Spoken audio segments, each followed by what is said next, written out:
Welcome back. And amid escalated tensions in China, newly elected UK PM Rishi Sunak has unveiled an aggressive stance towards China. Sunak recognized China as a systemic challenge amid its increasing authoritarian approach in both Hong Kong and the mainland.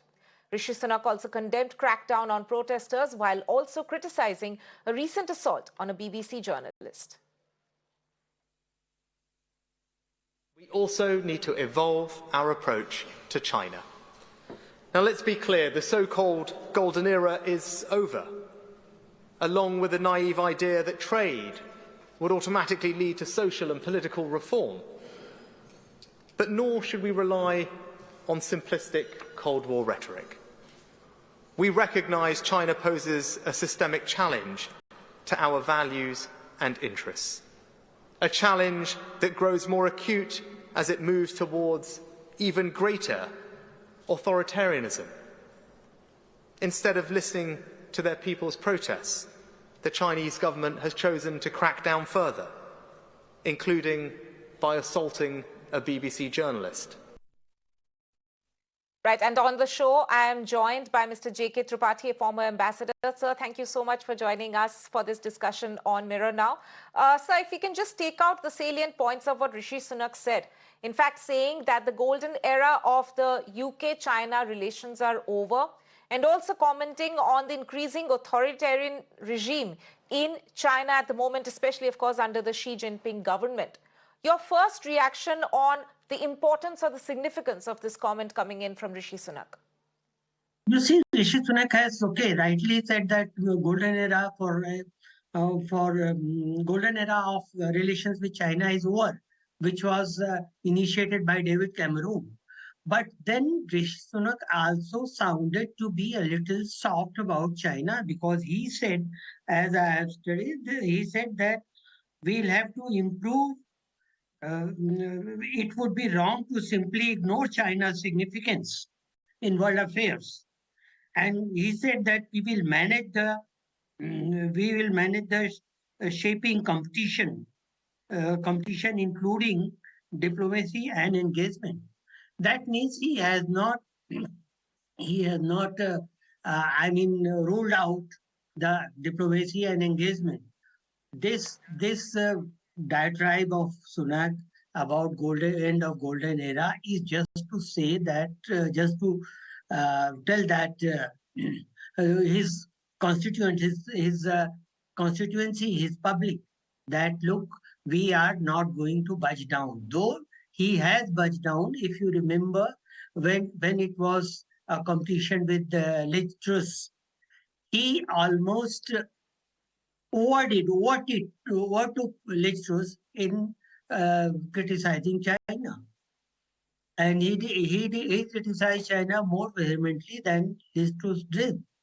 So, and Rishi Sunak also should not and has not forgotten that China-UK trade is quite big.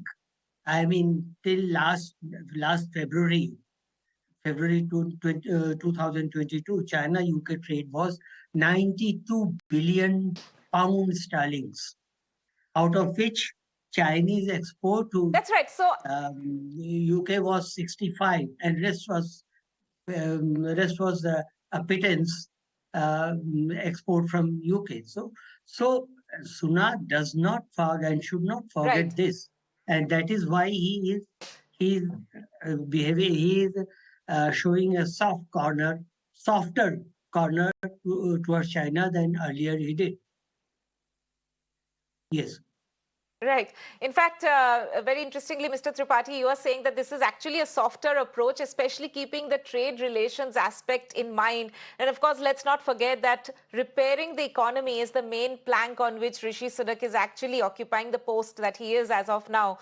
But do you think this is a bit of a departure from what we have seen from the previous UK prime ministers? And we are not talking about Liz Truss at the moment, but when it comes to Boris Johnson, of course, David Cameron before him. Do you think this is at least a harder stance in comparison to what we have seen from the previous prime ministers of UK?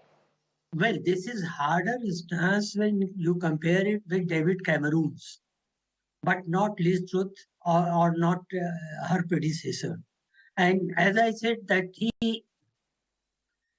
on one hand, he is showing that China is the golden era is over and China is doing this and that. On the other hand, he's saying that we should take help of diplomacy and engagement with China. It is not something like Donald Trump or something like Biden, but he is not excluding the diplomacy or negotiations with China. And if you see it in the light of recently concluded G20, where he tried to get a meeting with the Xi Jinping, it was almost fixed, but then at the 11th hour, it was cancelled due to unknown reasons. So we cannot say that he is Right. going all over China with all his bathribes and speeches. So it is not like that. His stance is uh, softer now, and that is why not only Right. his party members, but opposition has not only opposition, but his party members have also uh, criticized. Right, Yes. Mr. Tripathi, my last question before I, end this conversation. Rishi Sunak is, of course, also a young prime minister, new prime minister of the UK. This is also a part of his image building exercise at the moment, so to speak. He would want to project himself in a certain way on the world platform, on the world stage.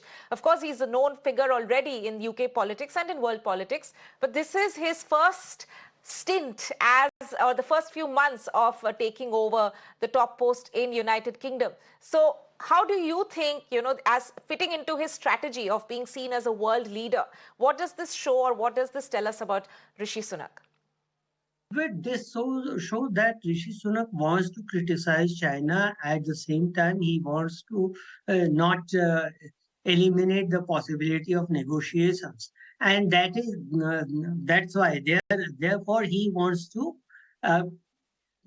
wants to project an image of a mature politician who doesn't close his options very early or very soon.